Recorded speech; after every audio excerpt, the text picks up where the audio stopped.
by the rivers of Babylon. Yeah, we sat down and we cried when we remembered Jerusalem. We were sick, Lord, near to dying. Oh,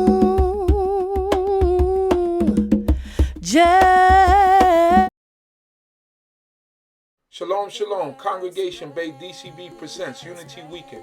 Come and join us for a day of celebration and praise to the Most High. Unity Shabbat Kum, which means rise. Where at? At the Restoration Plaza, 1368 Fulton Street, Brooklyn, New York. When? Saturday, May 27, 2017. Memorial Day weekend. Start time at 11 a.m. For more info, contact us at 347-622-9090. Once again, 347-622-9090. It's sure to be a day that you will not forget. Come out and support the unity of Israel and come out and meet brothers and sisters from different places. You won't want to miss it. Shalom.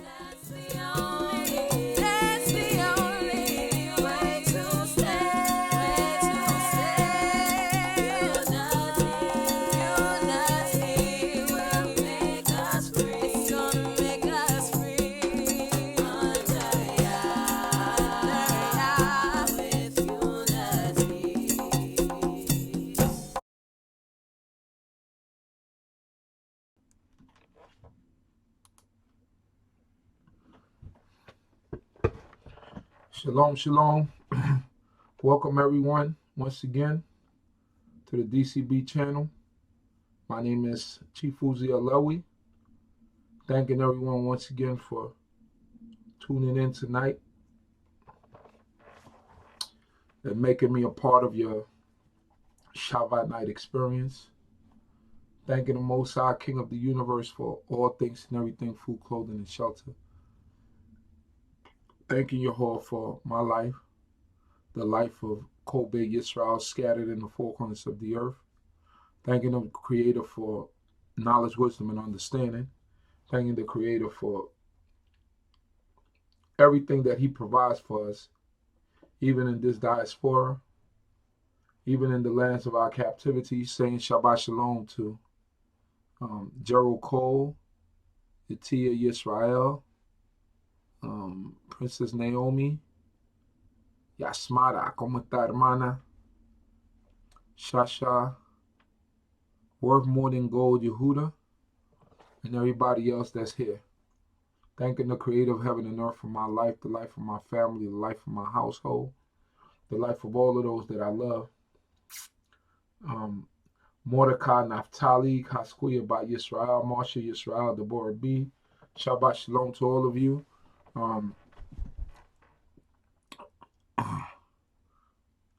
It's the night, so we thank the Creator for this night season and for this beautiful Shabbat day.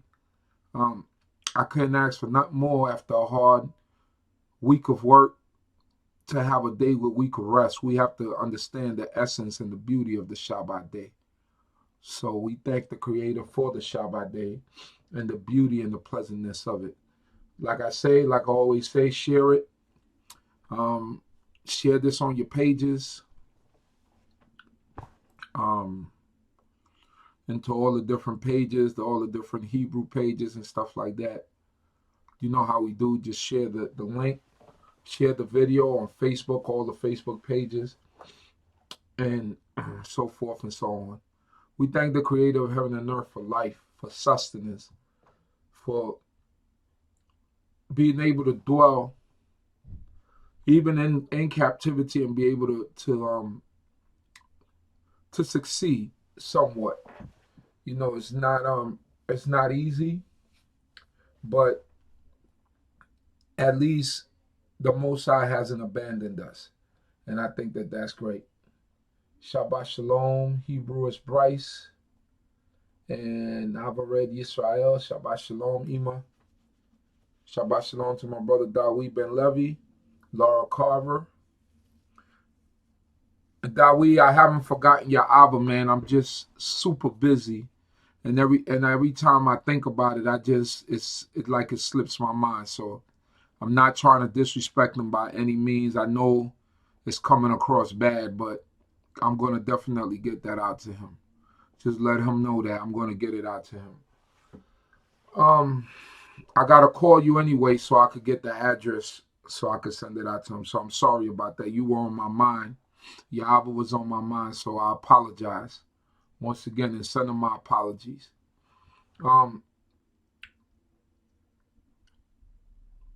Thanking the Creator for life, man. We take life for granted. We take understanding for granted. We take just the simple things for granted. Just having your family around you.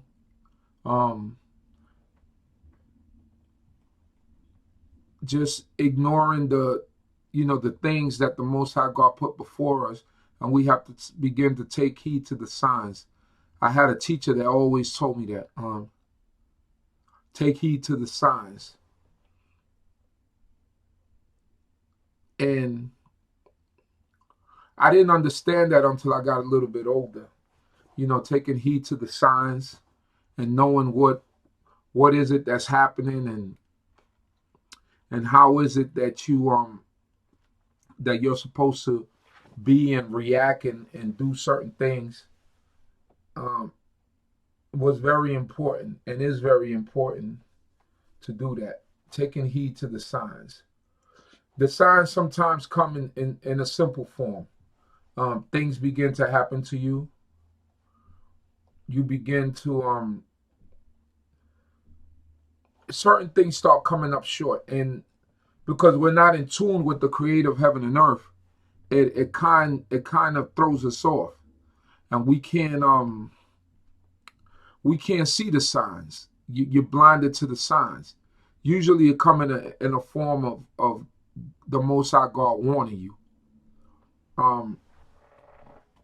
Now, if you're in tune with the Most High, and I'm not talking no spooky talk, I'm talking realistic things. When you're in tune with the Creator, those signs, you could see them, you could understand them, and you keep them moving.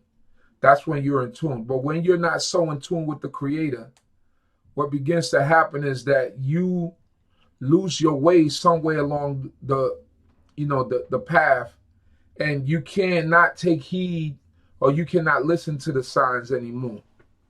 And now that's what we have to work towards. We have to look at the signs. We have to listen to the signs, right? When you go and you consult with someone who works at a drug rehab clinic or something like that, and you have suspicions of your children being that they're taking drugs or something, that counselor is going to tell you, well, you have to look for the telltale signs. So they're going to tell you, look for this type of reaction, look for this type of body function, what they're doing, how they're acting, and then they tell you, Shabbat Shalom, my brother Shamar. And then they tell you off the bat, these are the telltale signs for someone who's a drug addict. What's the telltale signs for someone who is doing wrong? Those are the things that we have to look at. Someone that's become a sinner. Someone that's fallen back and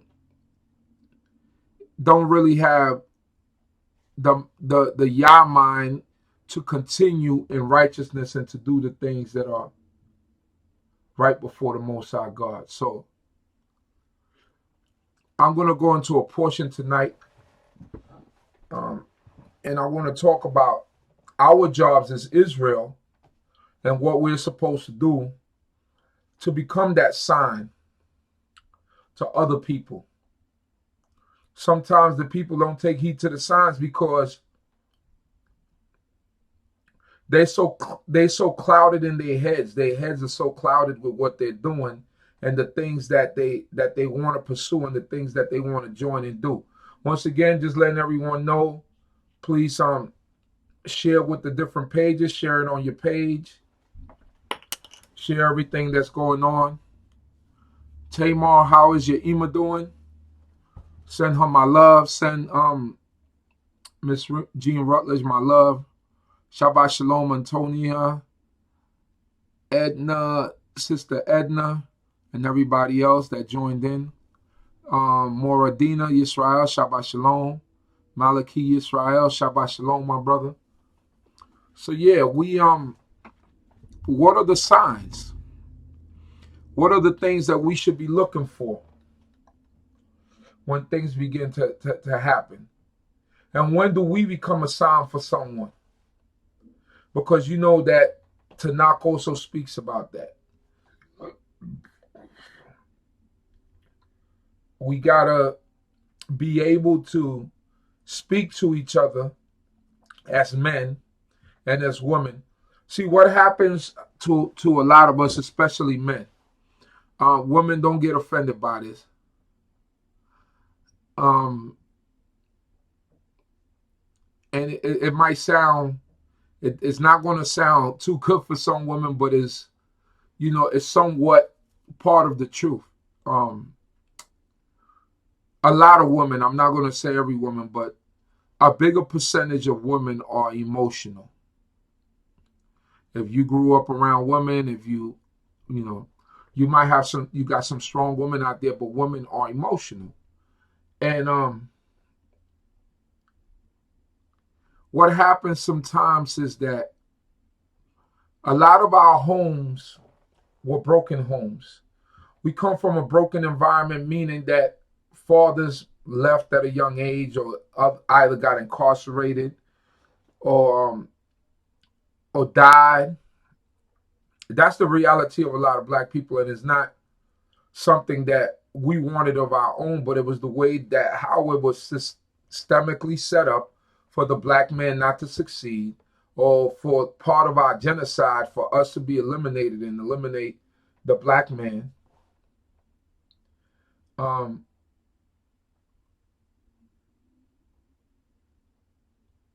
So these are things that we have to keep in mind. So when we look at those things, right, and we look at the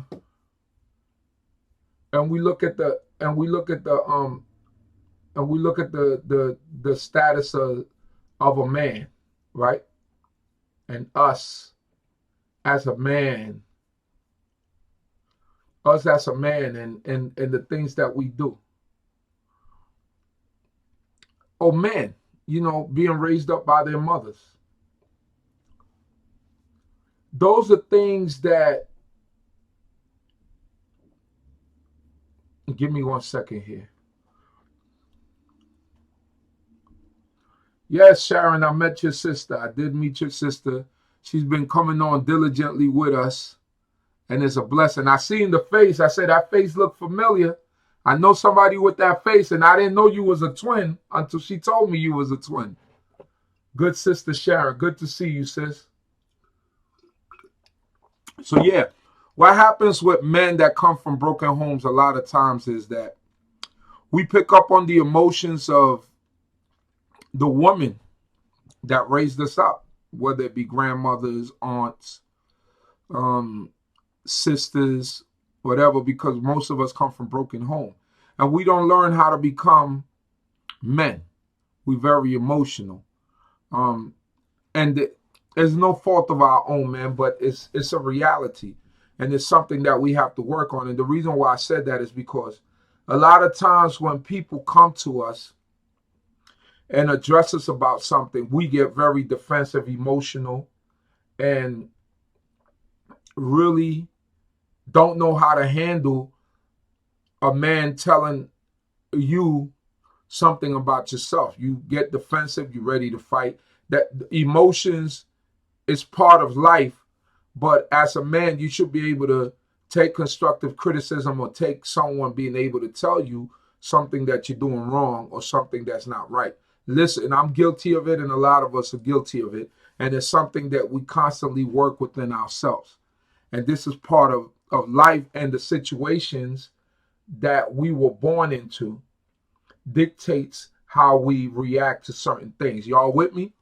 I hope I'm not losing anyone. If you grew up with a man in your house, you will tend to have more of that, being able to take someone telling you something and not take things so personal. You understand what I'm saying? And for us that don't, unless you had uncles and you had people around you that molded you a certain way, then it's different. So we pick up on those who raised us up and those who are around us. So if you follow me, just let me know you follow me. So now, what we have to think about is, how do we react when we are being approached? Think about yourself. And men and women, think about yourself. Do you like when people tell you something about yourself? You like when people tell you that you're doing something wrong?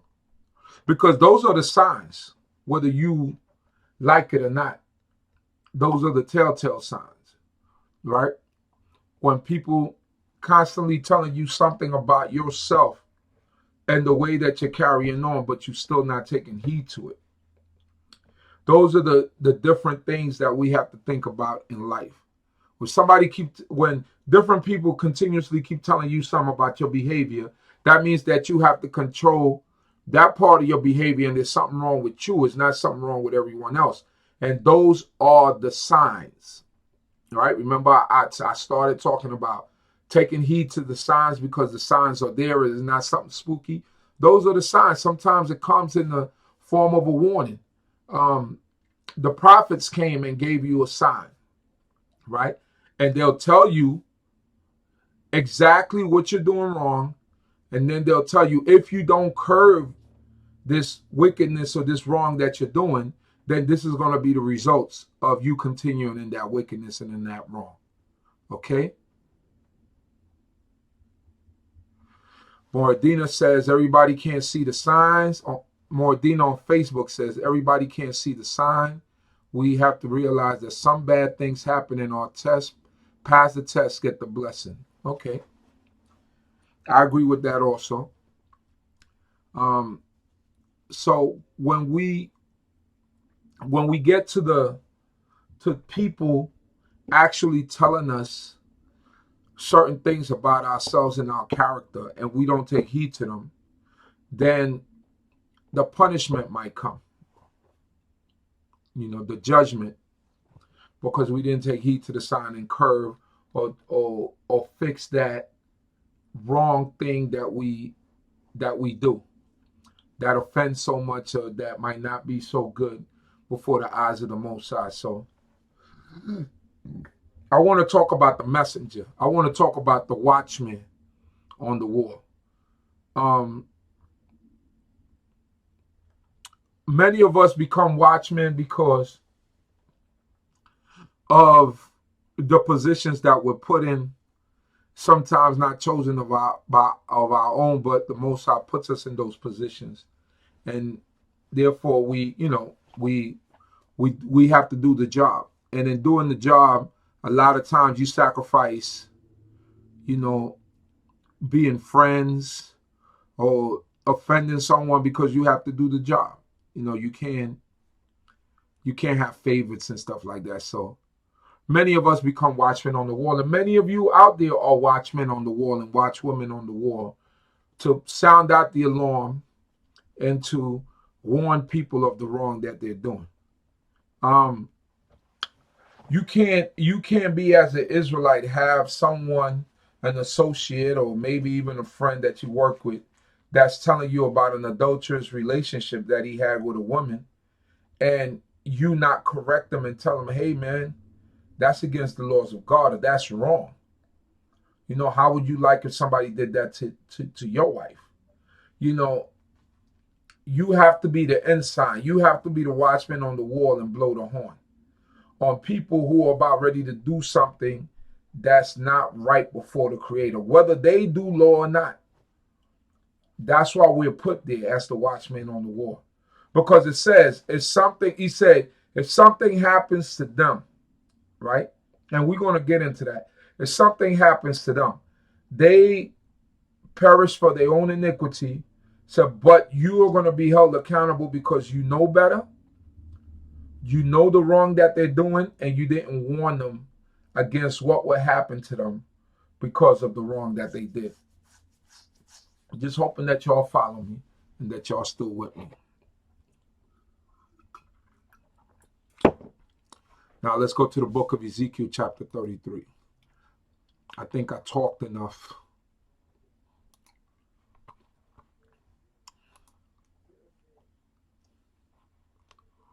Chapter 33. So just wanted y'all to know.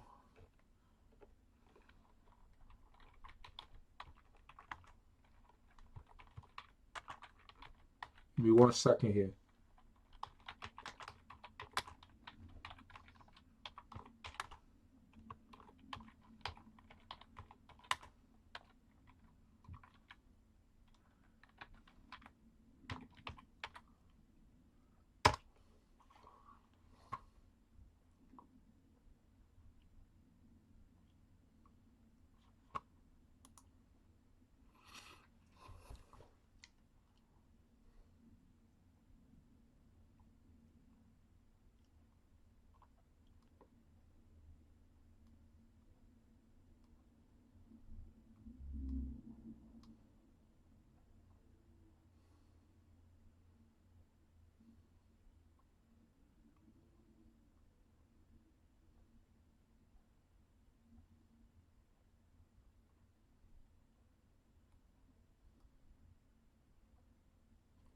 So now, the prophet Ezekiel is a 6th century prophet.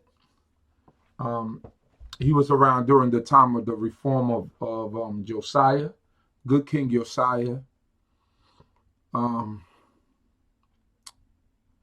He also spoke about he spoke regarding the destruction of Jerusalem and the restoration of the land of Israel. This was the prophet Ezekiel. Had many visions. He was born around 622 BCE, right? Died about 570 BCE. So he was born in Jerusalem and taken to Babylon. He was one of those. So how do we say his name in Hebrew? Yekeskel, right? We went over that. That's how we say Sefer Yekeskel. That's the book that we read.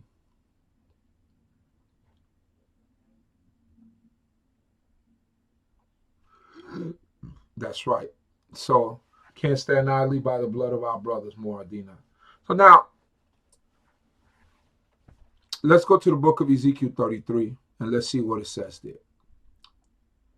Ezekiel 33 verse 1. And the word of Yahweh came unto me, saying, Son of man, speak unto the children of thy people, and say unto them, when I bring the sword upon a land, if the people of the land take a man from among them, and set him for their watchman, if, when he seeth the sword come upon the land, he blow the horn, and warn the people, then whosoever heareth the sound of the horn, and take him not warning, if the sword come and take him away, his blood shall be upon his own head. So now,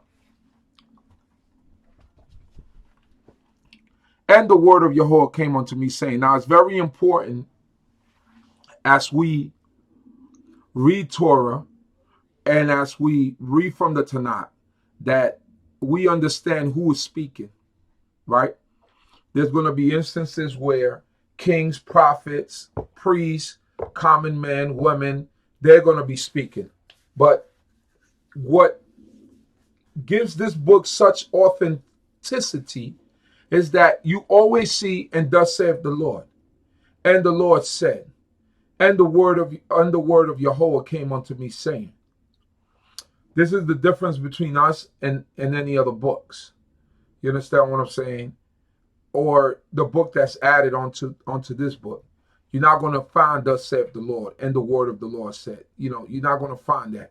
You find God speaking primarily and predominantly in the Old Testament or the Holy Scriptures. That's where you're going to find the Most High God speaking, and that's where you're going to find the words of the Most High. So it tells you right here, if you have a city or you got a town, right, and I call the sword upon that land. If you put you a man on the wall, right, that seeth when the sword is coming upon your land, and he blows the horn, right, so that the people could save themselves against the attack that's coming against their city. He blows the horn, and the people take heed, then the people they're good. But if a man does not take heed to the blowing of the horn, then he dies for his own sin, and that blood shall be upon his head. So what is it saying? Metaphorically speaking, it's speaking about, if I tell you something that you're doing wrong, right,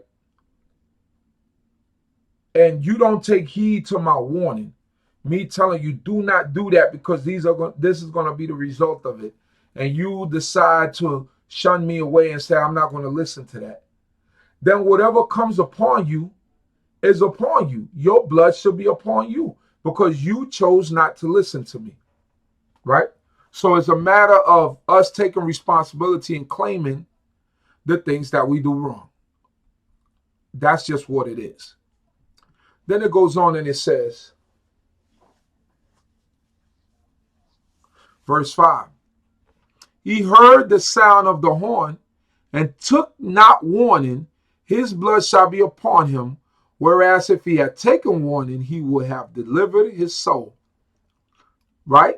Delivered his soul. So we're talking about a physical watchman on the wall, blowing the horn, telling the city to save themselves. But now we're talking about the watchmen or watchwomen that are out there. And those of us that give out the warning, and those of us that do not like to receive the warning as it comes, we have to be very circumspect. You have to be able to decipher what are the signs that God is giving you, right? Because it says he chastised those that he loved. Just like a father who beateth his child times. Because of the love he has for him, so the Most High God chastises. And not always he chastises, but sometimes he gives us warning before the chastisement comes. That's the God that we serve. A mighty God that we serve. So those are things that we have to keep in mind, right? When people are warning us, when people are telling us about our behavior. Now, this is something very important because there are people that have negligent behavior, right? And you keep being told about it all the time, but you refuse to take heed to it, and you think that that person thinks that everybody is just coming against them and they don't like them. But it's really just you. But you cannot see yourself, so therefore it's easier to blame it on everyone else. See, the watchman on the wall is to warn us against our own selves and to warn us against the stupidity that we do. And that's symbolically speaking, right? And also when we're talking about the real deal, a watchman on the wall warning a city, right? So we have to be very careful, brothers and sisters, and we cannot get emotional, specifically brothers. We cannot get emotional because of the way that we were raised up, and that's the only way we know how to react. We have to work on that on ourselves. My brother Zion Lex, he always uses this line. He said, righteousness does not mean that you do not sin. For it says a righteous man falleth 7 times, but he gets back up. So if sin is what determined whether you was righteous or not, then that probably will be wrong, because it said a righteous man falleth 7 times, but he gets back up. That means that you're going to have obstacles and things along the way that are going to cause you to stumble and fall. And you're going to fall victim to sin. But it doesn't exclude you from being righteous, right? Because you're always getting up and trying to do that which is right. So for us, to be such godly people and people with so much understanding, then we have to be able to understand what's happening, right? And understand that us even being godly people and being righteous and being all those things, that, and I lost my train of thought, but doing all those things is going to be part of what makes us the people that we become, right? Less emotional, think with more of your mind rather than emotions. Even if someone is selling us something against ourselves, being able to understand it, um, process it in our minds, and being able to say, you know what, you're right, brother. Or maybe I didn't like you the way you said it, but I'm not going to take that personal because I know you're trying to help me. I have many times, I got a group of brothers that could pull my coat, and I respect with that, and that's a blessing. But if you cannot be told anything, then there's something wrong with you. It's not everybody else. There's something wrong with you. That's right. Dina said humility is also an emotion. That's right.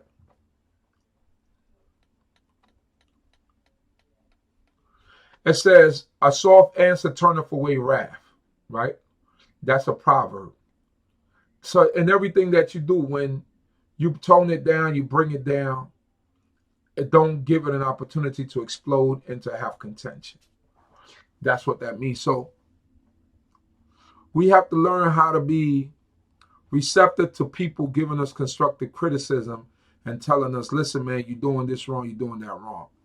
The watchman on the wall is actually warning the people against the evil to come, right? So just like when we warn someone about the evil to come, what's the evil to come? The punishment that God is going to put on that individual if they don't stop doing the wickedness that they're doing. It says here, so verse 7.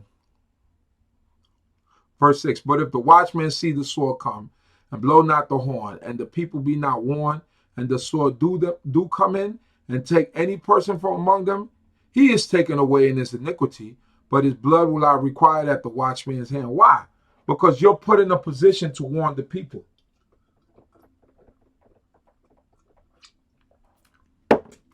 So when you see wrong, you're supposed to say there's wrong. When the watchman is on the wall and he see the sword coming and he don't blow the horn, hey, the people die. They die for their sins, but that blood is going to be required of that watchman. Why? Because he had the power to warn the people to get away. We have the power, brothers and sisters, to tell the people to get away from evil.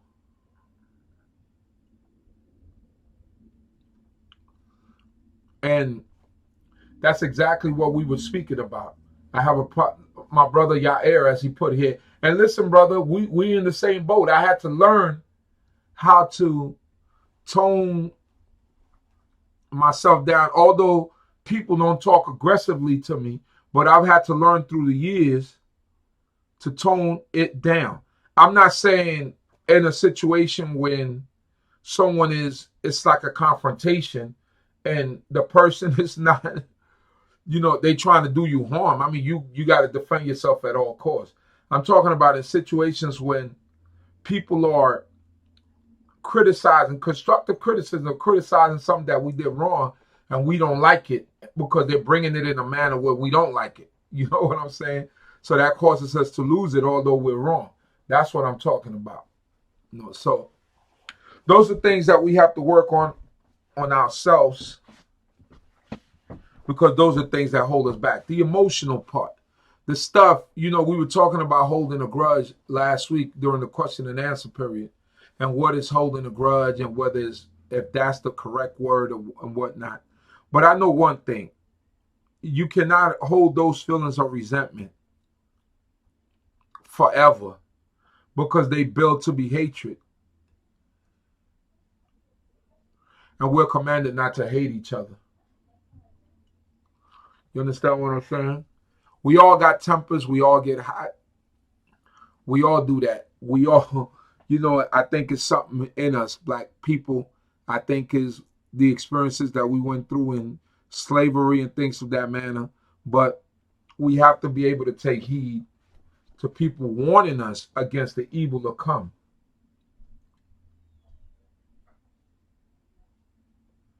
Yeah. I'm not telling you to let no man disrespect you and like a confrontation. I'm saying the way that sometimes people bring us messages, we don't like it because we might have did something ignorant or stupid at the time, and somebody's bringing it to, they hammering it to you.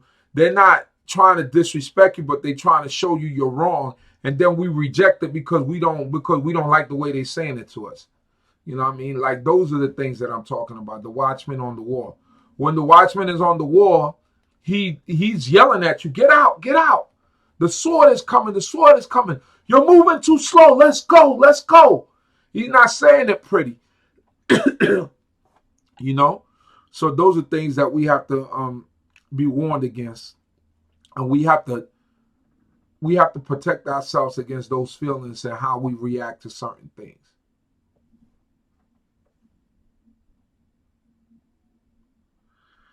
It says here, verse 7.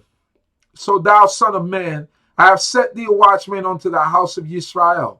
Therefore, when thou shalt hear the word at my mouth, warn them from me. So you see, the Most High set the prophet Ezekiel as the watchman unto the house of Yisrael. Now, Ezekiel is from the priestly line, right? So automatically he already born into a house that is teaching Torah.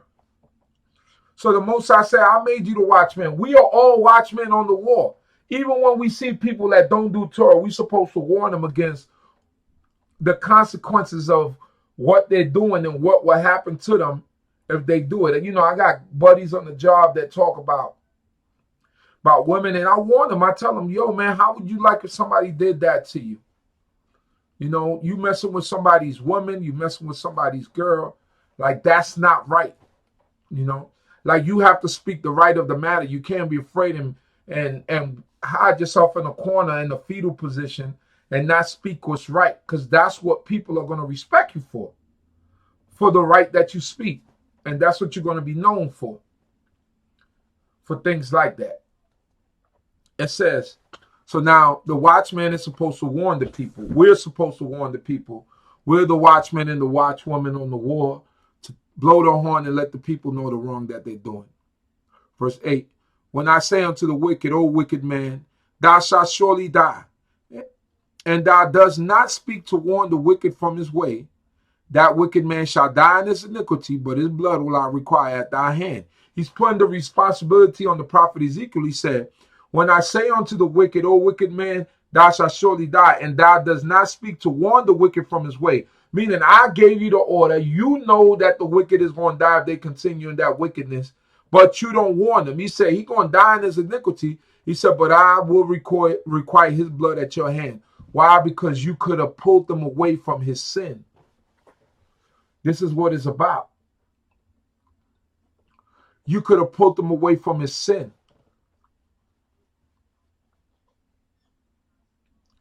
You know, somebody's going to do something.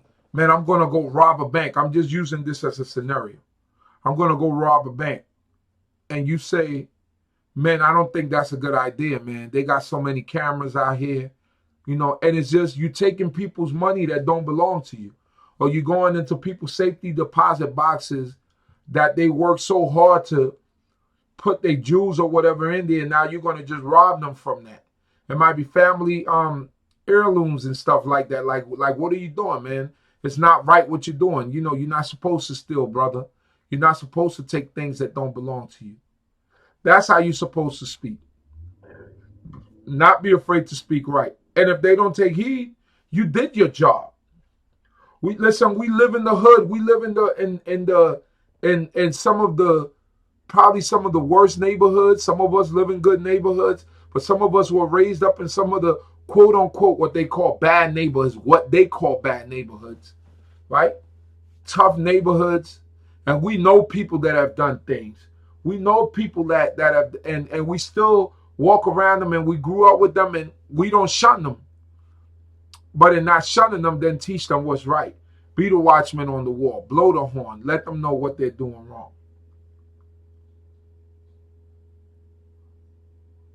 No, a sin and a mistake, we wouldn't be perfect, but we wouldn't be unrighteous. Because sin is sin. Sin is falling short of the mark, right? So we're not perfect in a sense of perfection, but it doesn't make us unholy or unrighteous. I don't know if that makes any sense to you. It says here,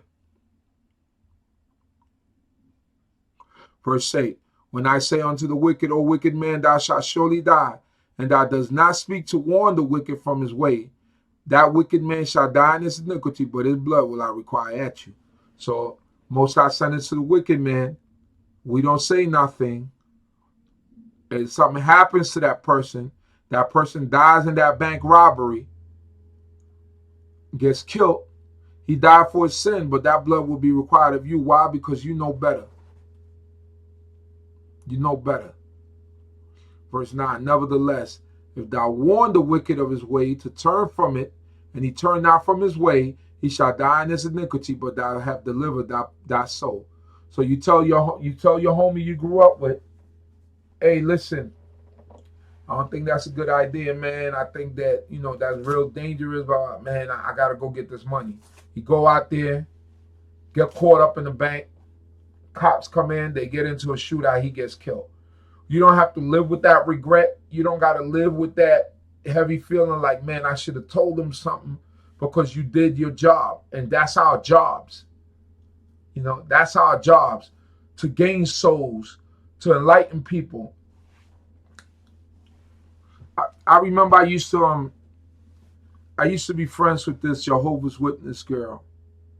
And I know a couple of people out there used to be Jehovah's Witnesses. But this girl told me the one thing they taught them in Kingdom Hall was, if you go to 100 doors in one day and they all reject you, if you get one person that's receptive to you, right, and comes out and join, one person a day, and you got rejected 200 times, said that's 365 people in 1 year. And they look at that one soul as being a soul gain. So in order for us to gain souls and to get people to our understanding, we have to be able to be who we are and be able to be the watchman on the wall and the watchwoman on the wall, so that people will understand us. Because people are far away from righteousness and from doing what's right. People, everything that's wrong is good now. You understand what I'm saying? Everything that's wrong is good now. Example. And I'm going to give an example right here. Man, my mind is really slipping and I'm really tired because I lost the example that quick. I lost the example that quick, brothers and sisters. Forgive me.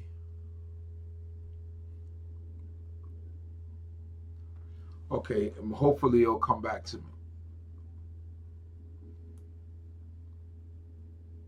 Verse 11, say unto them, as I live, saith Jehovah God, I have no pleasure in the death of the wicked, but that the wicked turn from his way and live.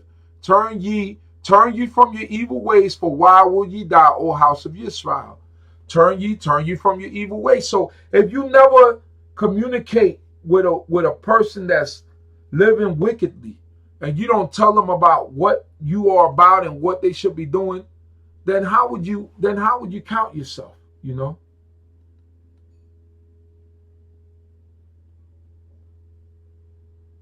You could turn somebody away from the wrong that they do.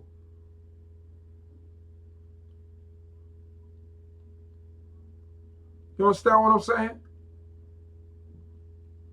Sometimes we're put there as the sign, as the watchman on the wall. He said a Friday night Shabbat dinner. That might be it. But we're put there and we're afraid to be the watchman on the wall. Speak up. Stop being afraid. Don't be afraid to warn your family. You know, I've had a lot of people that have had a lot of people that a lot of times, shalom to my brother Zion in the building. Good to see you, my brother. So I've had a lot of people that sometimes, let me know if you want to join in, Zion. You just let me know. You know you're always welcome. Shalom, Sam. Yahweh ben Yisrael. Avdil ben Levi, John Cardwell, all the people that just joined in. Sometimes we got people, you know, in the midst of us, or that we hang around all the time. They just looking for that word, and we don't give it to them. We're afraid to give it to them. We got people in our families that turn their backs on God, right? Turn their backs on God, and we got to keep working on them, because once they have life, they still have a chance if you love them. You got to talk with the same fervor. You can't give in, because sometimes they become attached to you. Might be children, might be a spouse, might be someone that you really care about. If you really care about them, be that watchman on the wall so that you don't stay holding that ticket when their ticket get punched out. And that's just as real as I could be. You understand? So we have to continue to be that example.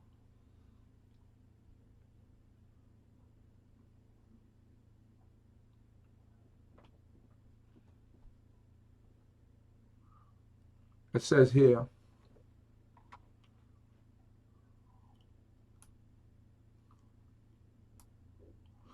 in verse 12, and thou son of man, say unto the children of thy people, the righteousness of the righteous shall not deliver him in the day of his transgression. And as for the wickedness of the wicked, he shall not stumble thereby in the day that he turneth from his wickedness, neither shall he that is righteous be able to live thereby in the day that he sinneth.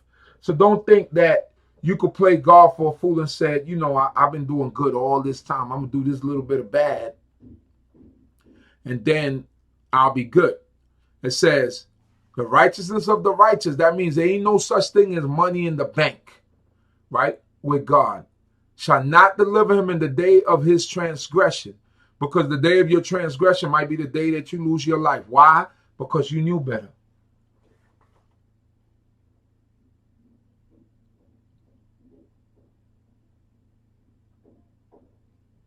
So those are things that we have to begin to look at, you know.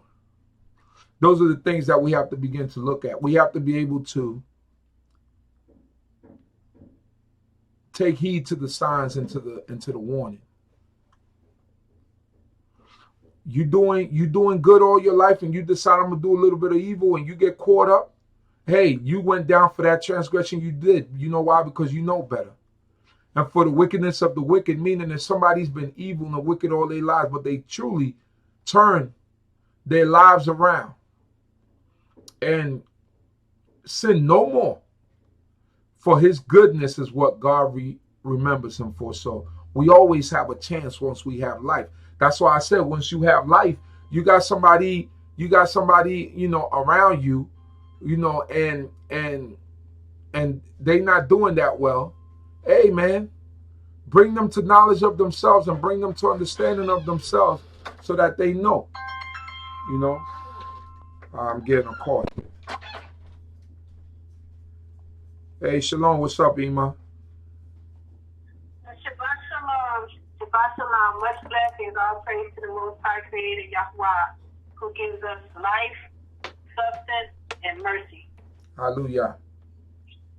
I am really enjoying what you're saying and the information that you are sharing with us in this service tonight. Torah. And I just wanted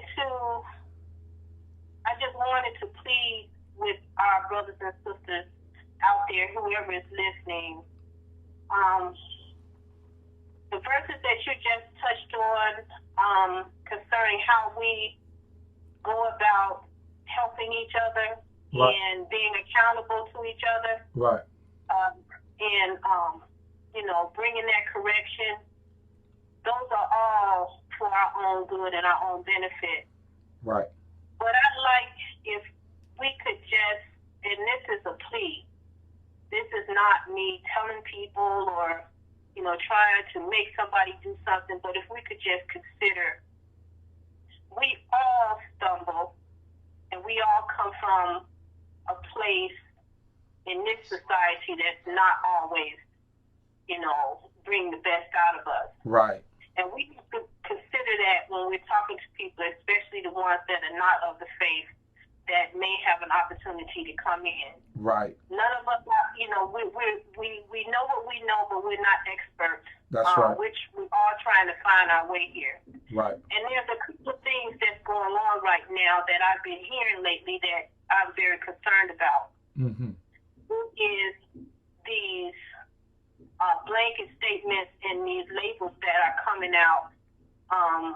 We have some brothers that are knowledgeable, and they're leaders in some of the communities, and I'm not talking about anybody in particular, but they're using words like black women hate brothers, and if you're not in agreement with something and you're not doing this, and you're B's and H's and all this, and the black women this and the black women that, and this is coming out of the Israelite communities. Wow. Now I know that these brothers mean well, and they're trying to get people to consider. Right. But how we do things is important as well. That's right. And we could be turning someone away from the Creator just as easily as we can bring people to the Creator. It's all in how we do things. Right. One of the sisters Tamar was saying, we have to lead by example. That is exactly true. I agree with that. We do have to lead by example. Some of our sisters are strong sisters. They're not sisters that hate the brothers that's trying to take over, that's trying to run Israel. Right. But they are strong sisters because the Creator made them strong, just like the spirit of Deborah, the spirit of Abigail, the spirit of so many others. Every sister in Israel has a duty. Right. And if we try to squash that, all we're going to do is hurt ourselves. Right. We have to find a way to work together. The brothers and the sisters, we are two parts of a whole. And we have to find a way to work together. We have to not be afraid that a sister with an idea or intelligence or disagreement is a detriment to the community, because that's not true. And we have to nurture that. And if we do that, then we're going to be all the better for it, because we're only as strong as our weakest link. Okay. And we keep, and we cannot have a whole lot of docile sisters that just, afraid to just be themselves, or we've got enough of that oppression already. Everybody in the world is down on the Israelite sisters. The black sister. I'll just say the black woman. She ain't this, she ain't that, she ain't no good, to the point where it's totally destroying the black family. We got the brothers, they over there marrying other sisters, and then we got the sisters over there marrying other brothers.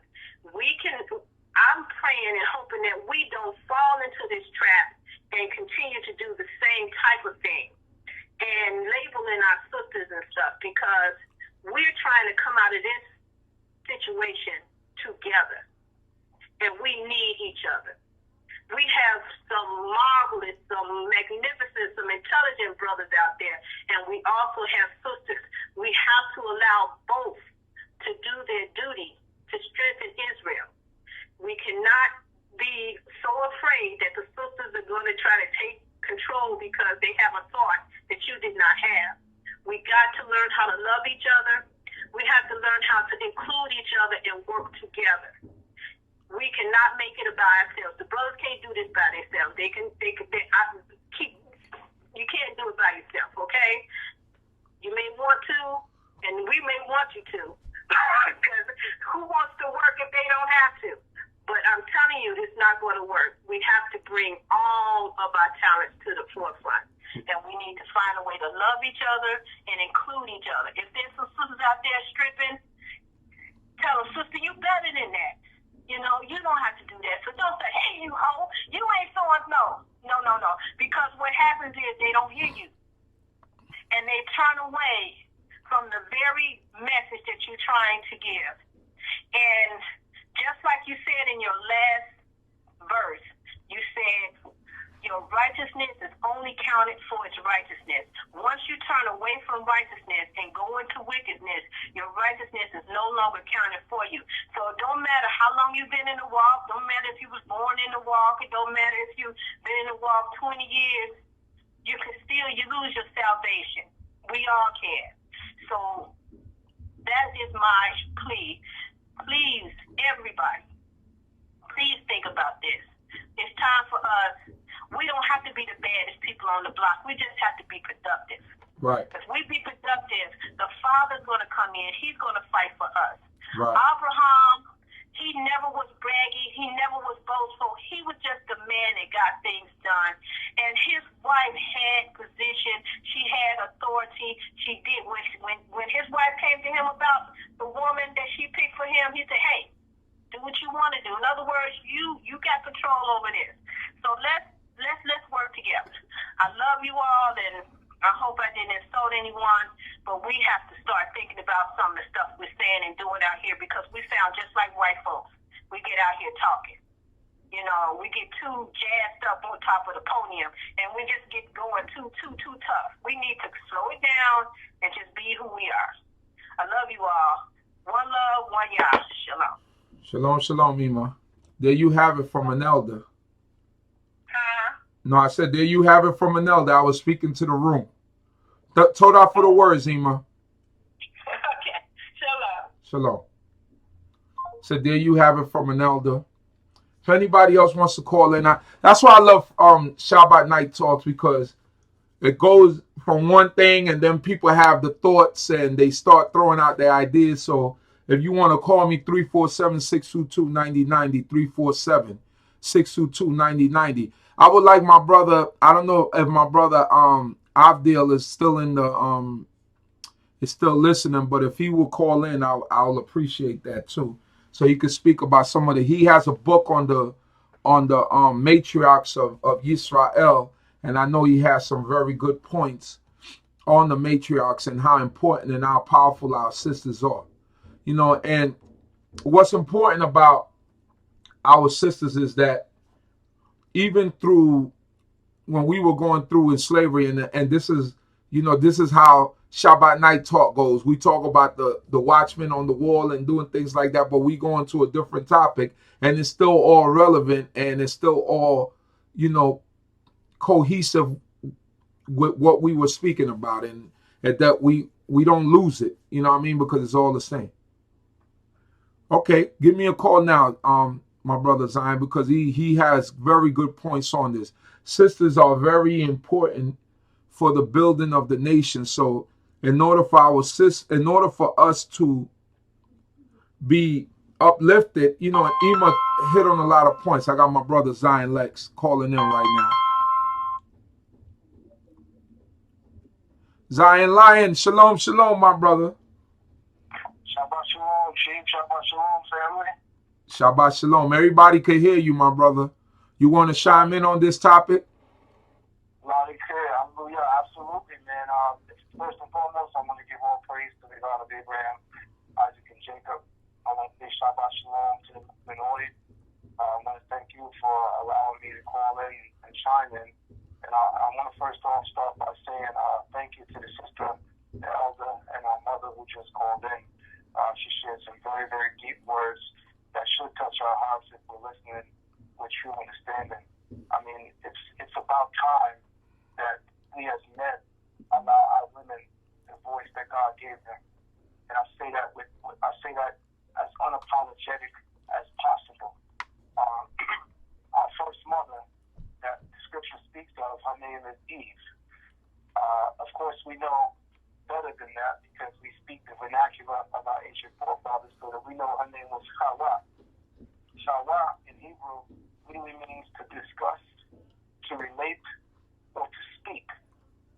In the book of Psalms, chapter 19, verse 2, it says, day unto day gives forth knowledge, and night unto night speaketh the truth.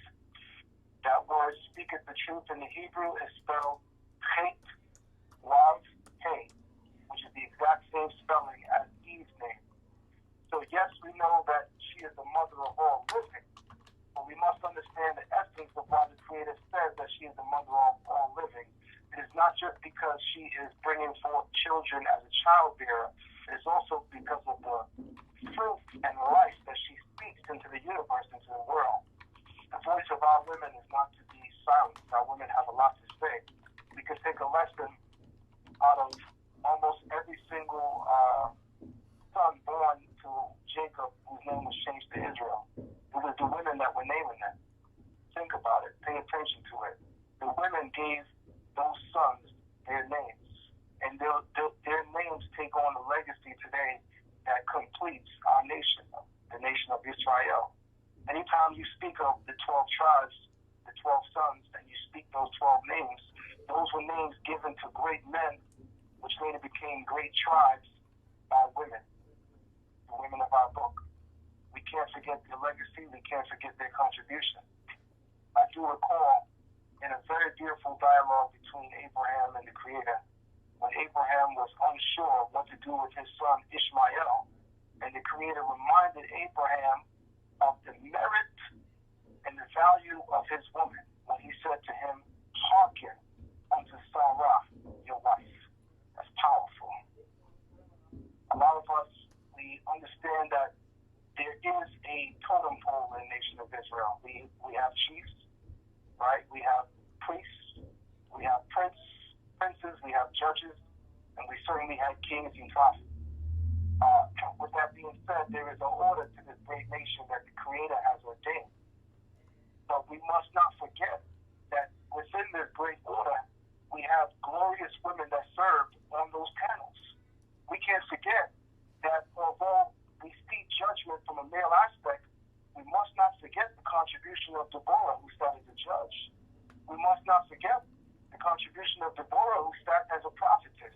And we cannot forget the contribution of all of our matriarchs that have birthed this great nation and was the very first voice of wisdom in that child's ear. Our very first teacher as we come into this world is our mother. Therefore, the Torah says what? Forsake not the Torah of thy imam. That's right. That's right. You know, I could go on for days, Chief, but I'm enjoying the conversation at hand.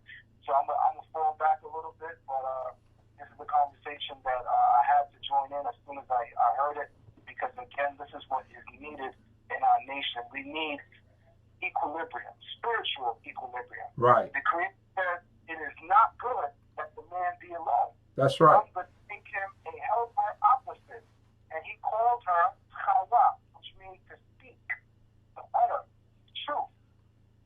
But he called her the helpmeet opposite him. He called her a Ezel Kenegdo.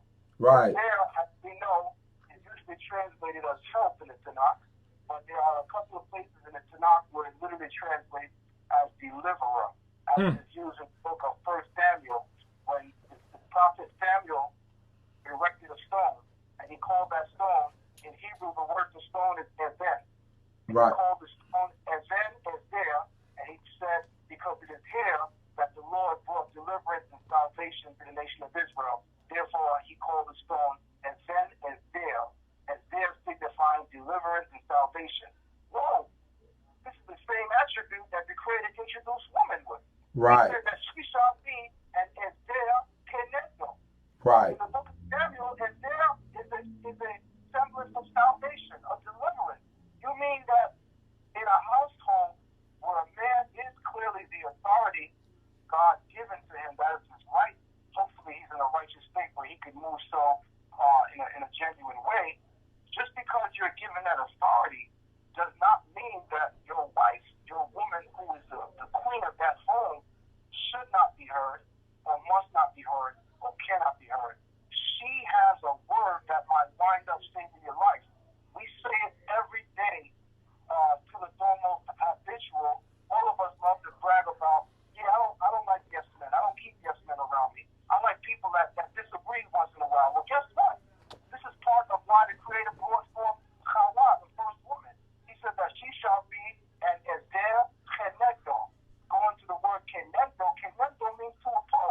Right. But that doesn't mean that she's challenging his authority. That means that sometimes it may take a person who is seeing something from a different perspective that may drop a jewel on you that might save your life.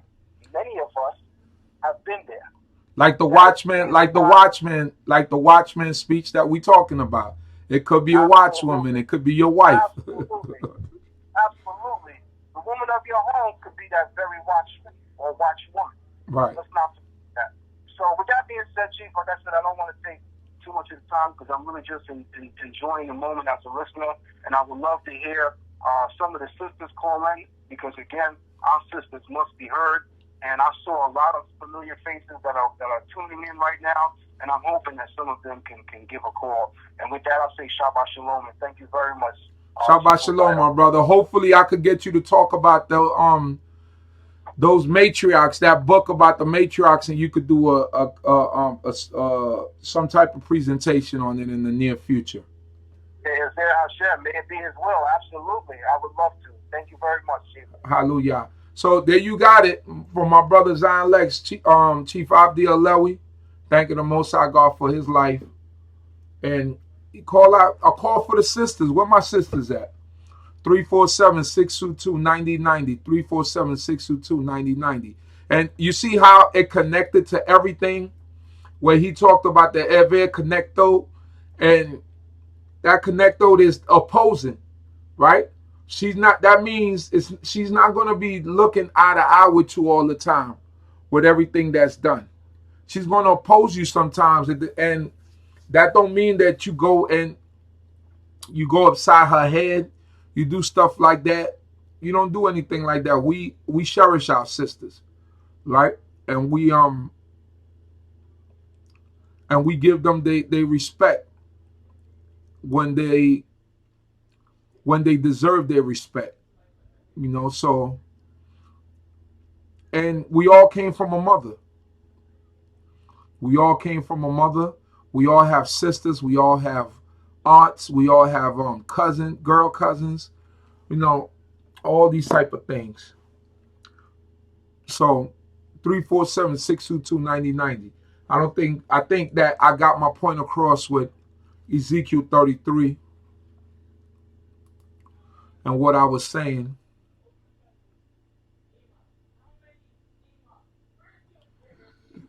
It says here, again, when I say unto the wicked, thou shalt surely die if he turn from his sin and do that which is lawful and right. It says 15. Oh, there you see, now we have it coming in. Shalom, shalom. Who am I speaking to? Moradina. Hey, shalom, Moradina. How you doing? Okay, I was trying to reach him. Don't keep UZZIEL. This is he. Oh, okay. I must be going behind on you. See, the thing about it, but people don't realize is. Morat, what you listen before you get started, mute your volume in the background. Mute it. Turn down your volume on the computer. Okay.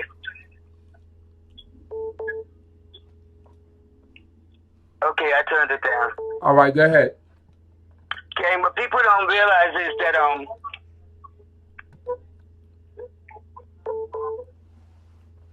yeah, you hearing yourself in the echo because you gotta mute the volume completely so you can hear. Is that better? Yeah, it's better now. Okay, what people don't realize is that sisters have some of the hardest jobs. Mothers have the hardest jobs in the world. Right. We have to carry their children.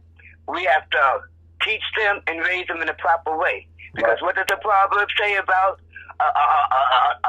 an evil son? It reflects on the mother. Right. But a righteous son reflects on the father. Right. We have the hardest job in the world, and when given the opportunity, we shine. Behind every strong man is a stronger woman. There's nothing wrong with being in the background, just as long as you're supportive. Right. And as long as you use a positive state of mind and can accept critical and positive criticism, it works out fine. Right. Look at Sarah. Look what she had to endure. That's right. Okay? And Rivka, she had to go up and say, listen, I need a baby. She went above for each, but she was also in the right realm of mind. Right. Look what Leah endured. Right. Come on. That's right. Look what Leah endured. So no matter how they want to put it, I don't have a problem being subservient because Eve put that on us. I have a problem with the women that can't take a little bit of negativity or a man that can't take suggestions. There's no problem with doing it the man's way if this is what he wants. But if you know a better way, you do it his way first, then do it the better way, and then you're both happy because it has succeeded. And you don't have to proclaim to the world, oh, I did it, he's just because of me. No, we did it because we are a team. Hallelujah. And that's what makes a nation. Hallelujah. Okay, that's it. Shabbat Shalom. Torah Mora. That's Moradina. She taught many of our children for years. Great teacher. Teach the children sign language, Hebrew, prayers, all types of stuff. So I know tell you a story. She started out, my children, my two oldest children, we used to have a school and she was teaching in it. My daughter just finished her first year at Wellesley College. I believe Wellesley is like one of the top 5. One of the top 5. I'm just locking in your number right here, Moradina. One of the top 5 colleges in the United States or something like that.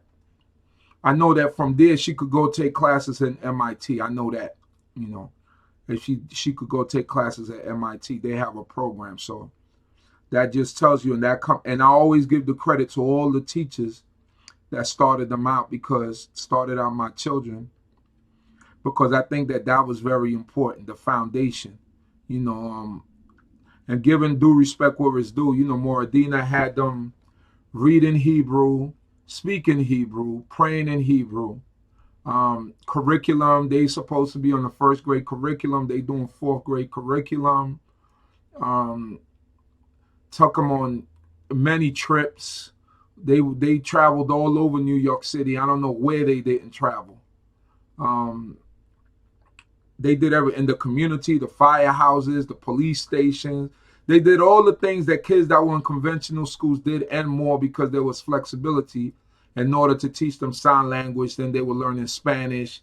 They were learning Hebrew, English, all of this. And I know the effects of when you take a child and you put everything that you have into them, and I seen it work.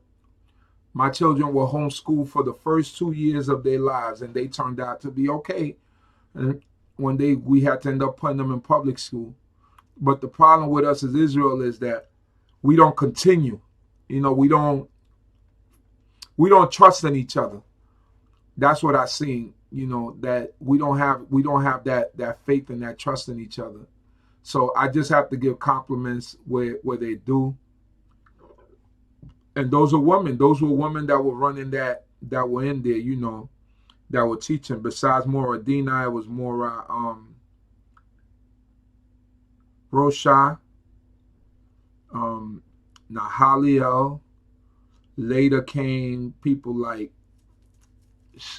who was it? Shakaria, Naya, Yahava. Kathy was in there teaching them Spanish. Auntie Kathy. And Nahaliel, I think. Did I say that? So those were strong sisters who taught our children, and the children did the right thing. So I seen the works of homeschooling and raising them up and doing that stuff. And I know that it works if we put our minds to it. So thanking those women, you know, you give props where props is due. All right, let me call back Ima Sarah, because she was calling me. And Moradina was on, so I know Ima Sarah got something to say. So I'm going to call her up. Let's see what Ima Sarah has to say.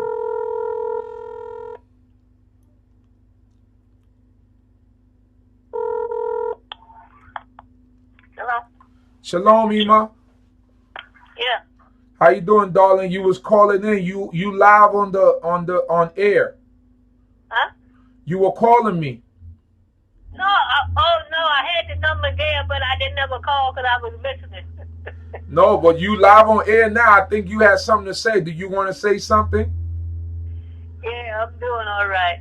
Okay. Listen, tomorrow, well, tonight now is Ema Muna's birthday, so if you want to give her a shout out. Okay, I'll do that. Yeah, I had it on and I was gonna talk, and then Maura Dina was talking, let her talk, and so I didn't say nothing, but I forgot to take the number off. But anyway, you want to give a shout out now? No, it's too early, too late. It's Ema Muna's birthday. Okay. She's our elder at our camp at D.C.B. All right, so a big Yom Haledet Sameach to Ima Muna. Hallelujah. Torah, Ima. Yeah, but I'm good. I'll be out there in the morning. I'll be looking forward to seeing you, darling. I get my little rest there. I get my mind rest. And when this young man gets ready to talk with the matriarchs and the elders, I definitely want to hear that. I will definitely call you and make sure you're on. I definitely want to hear that. All right, no problem. Make sure I'll be on that night. I got you. All right, darling. Y'all take care. Everybody, I love you. Love you, Ima. Good shalom tomorrow, and I'll see everybody in the morning, God willing. Shalom, shalom. Okay. Yah willing. Hallelujah. Shalom. That's our resident elder, Ima Sarah, from Congregation D.C.B., the mother of our Prince Jeriel Ben Yissaskar. Beautiful lady, and always has goodly words for me, and always has words of correction when I do that which is wrong. And that's part of growing up. You know, people being able to correct you and you being able to take that. And Zion Lex, you heard what she said, that when you talk, you can give that speech on the matriarchs, that she definitely want to be on it. So that's what it is. So brothers and sisters, if anybody else wants to call in, I'll give you an opportunity now. 347-622-9090. 347-622-9090 for anybody that might want to call in and chime in before I make this a wrap. Y'all gave me energy tonight. I started out kind of slow, you know, but I got revitalized. Look, it's important, you know, for us to listen to each other in order not to keep going down in the same path that we've been going down. Our sisters are beautiful. We shouldn't be. You know what's funny? And this is a funny thing, right? You never, as a son, especially sons, right? And daughters too, but more so sons, because, you know, we grow up to be men, right? Like, you never want to see someone do any harm to your mother, right? If somebody, you don't care if somebody in the street called your mother B, or if you were walking with your mother and men were looking at your mother for too long, you would look back at them. You very overprotective of your mother, and you didn't let nobody, you know, you felt like you was a protector no matter how small you are. Huh? Buenas noches, Maika Ugues. ¿Cómo está, prima? So when you you know, when we see certain things like that, you know, when we were young, we were very overprotective of anybody, our mothers, our sisters, girl cousins. It was just, you had that protection. But what happens when we get older? Does that go away? Like, when it comes to someone else, you see a sister's going through something. Let's say she's going through some abuse or something. Do we lose that love?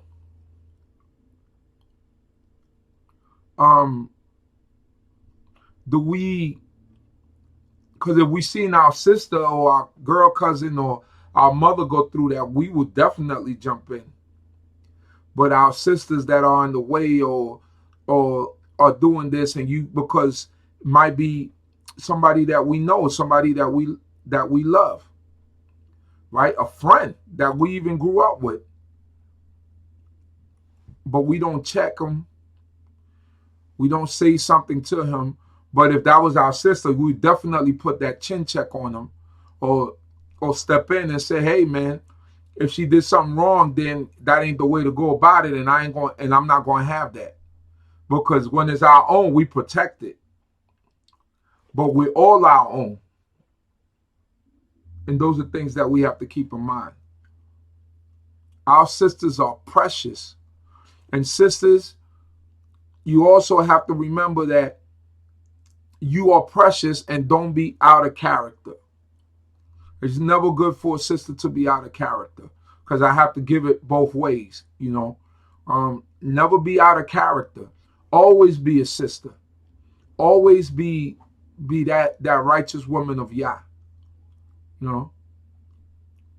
And men, be men. And being a man don't mean just, you know, I'm a man, I run things or whatever. The brother already said it. She's going to have that opposing view. She's going to give you something that you might not be so willing to go with, but it might be the right thing. And those are the things that you have to think about. You know what I'm saying?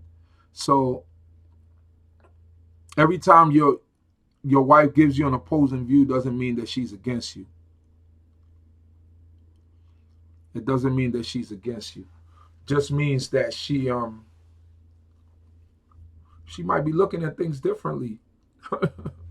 And then you come to an agreement, you come down to a conclusion down the middle. So let's keep those things in mind, you know. And sisters, let's stay, you know, everybody stay in their lane. Sisters stay in their lane, brothers stay in your lane, and we come together and understand what's the family structure, in righteousness, and everything. And I think everything will go smooth. So with that, thanking the Most High God for all things and everything.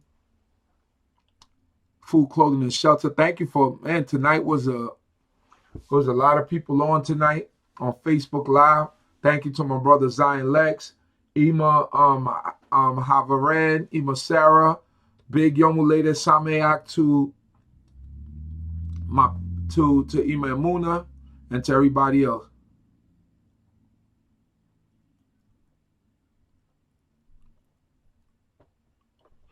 Hallelujah. Torah Yehovah for Takia, Moradina's daughter, up in Stony Brook. All of our people. I see Nahalia just got on at the end. She looked like she was sleeping. So I thank the Most High God. You know what I'm going to start doing next? After every week I'm going to start playing some new songs, or some songs that I have here, and clipping them to the video. So Sister Facing East, don't worry, I got your music. I'm gonna play it. And I like that song. I like that Revolution. I like that. Won't be televised. Is that you flowing on that? That's you rapping on that? So we thank the Most High God for this day.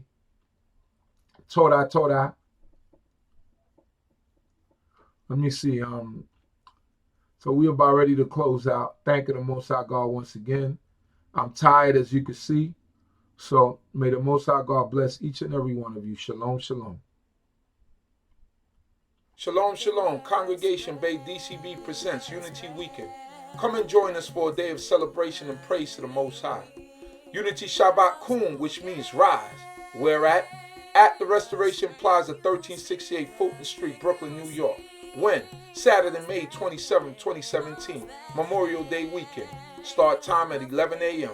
For more info, contact us at 347-622-9090. Once again, 347-622-9090.